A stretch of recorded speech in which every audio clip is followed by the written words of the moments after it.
A very good afternoon to you. This is your lunch prime time news bulletin. I am Saturanga Hapuarachi. As usual, let's take a look at the headlines. Prime Minister Ranil Wickremesinghe addresses Japanese parliamentarians. A statement by Rajitha Senaratne on electric chairs. Rain expected in the western province and other provinces during the course of the day. On to those stories in detail. Addressing Japanese parliamentarian, Sri Lankan Prime Minister Ranil Wickremesinghe has urged Japan to invest in Sri Lanka, which he says is moving towards change. The Prime Minister added that the country is ready to further strengthen ties between the two nations. The Prime Minister added that Sri Lanka is looking towards further developing the nation in the area of science and technology with the support of Japan.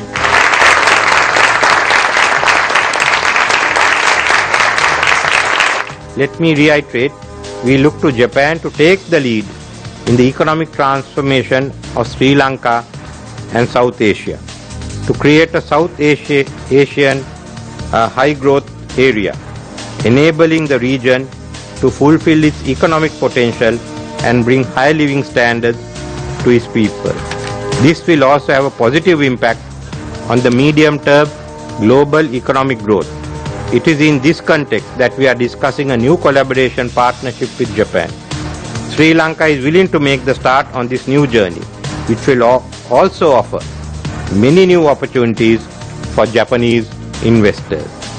The proposed collaboration, as I stated before, also aims to utilize Japanese science and technology to overcome the economic challenges to development. This requires multiple approaches to utilize Japan's experience. After delivering his memorial speech at the House of Representatives of Japan, Prime Minister Wickremesinghe attended a luncheon meeting hosted by the Japan-Sri Lanka Parliamentary League, following which he held a bilateral meeting with the Chief Cabinet Secretary of Japan and is due to hold another bilateral meeting with the Ministry of Economy, Industry and Trade, following which he will hold a summit meeting with the Japanese Prime Minister Shinzo Abe and attend a dinner hosted by the Prime Minister. News First will bring you the details of Prime Minister Wickremesinghe's visit in Japan.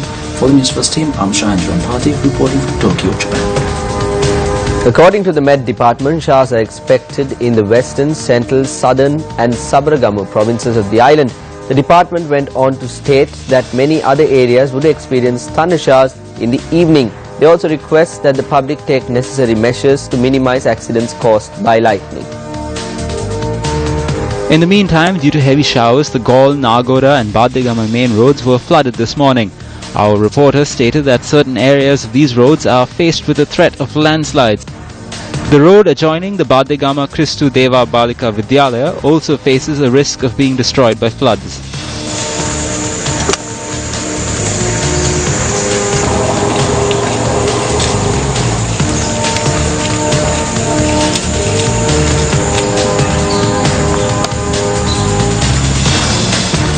Minister of Megapolis and Western Development, Partly Champika Ranawaka, expressed his views on the development projects for next year at an event yesterday.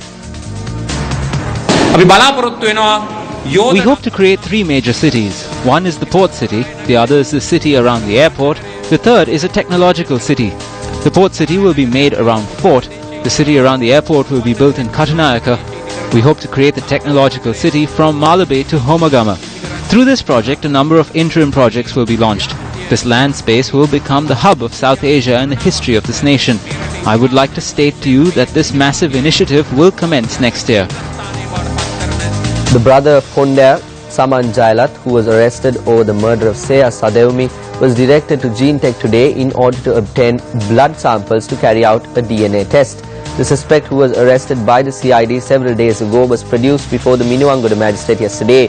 He had requested to make a statement to the magistrate, and the police said that the suspect provided his statement at the magistrate's chamber.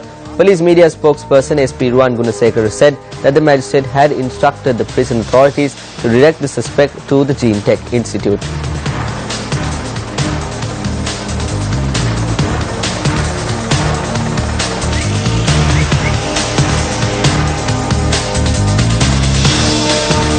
The foundation stone was placed for the construction of the storage unit for medicine at the Aludgama Regional Hospital.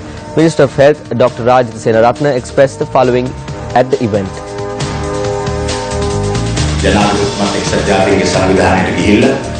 The president went to the UN, spoke to everyone and obtained permission for a domestic investigation.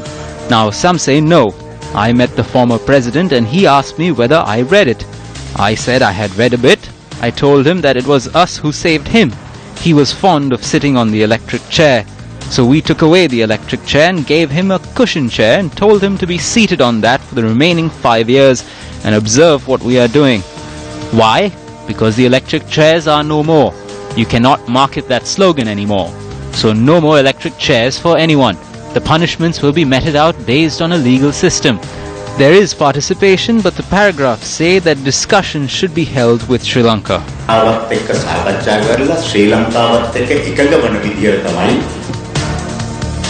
Minister of University Education and Highways Lakshman Kriyalla, speaking at an event in Kandy, commented on the resolution adopted in Geneva.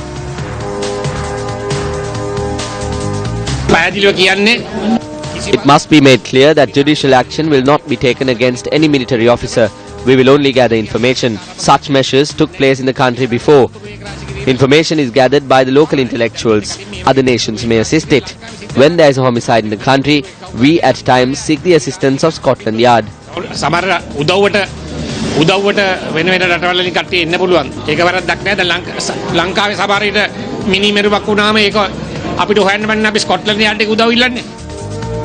Leader of the Janasitha Peramuna, Venerable Battaramulle Seelaratna Thero, convened a media briefing yesterday.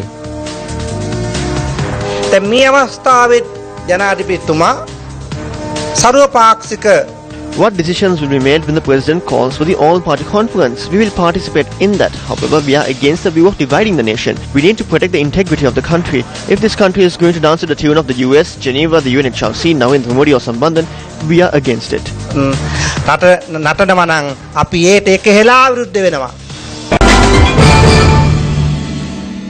Going back to one of our local stories, today is day 2 of the island-wide campaign titled For Our Children, organized by Newsfirst together with the Ministry of Law and Order and Prison Reforms in a bid to create a secure environment for children in our country. The campaign commenced from the north and the south simultaneously. The first phase of the campaign commenced its journey from the Devundara town. Awareness was raised on how parents and elders should be attentive with regard to the safety of their children. The campaign will reach Mathura this evening. For the children, a program aimed at ending violence against children reached Mullathi today. This novel campaign is being organized by Newsfirst together with the Ministry of Law and Order and Prison Reforms. Later today, we are scheduled to reach Mullathi, join us and take a stand against child abuse and violence against children. This is Myron reporting for Newsfirst from Mullathi district. Another phase of the For Our Children campaign commenced from the Pudukudiripu town.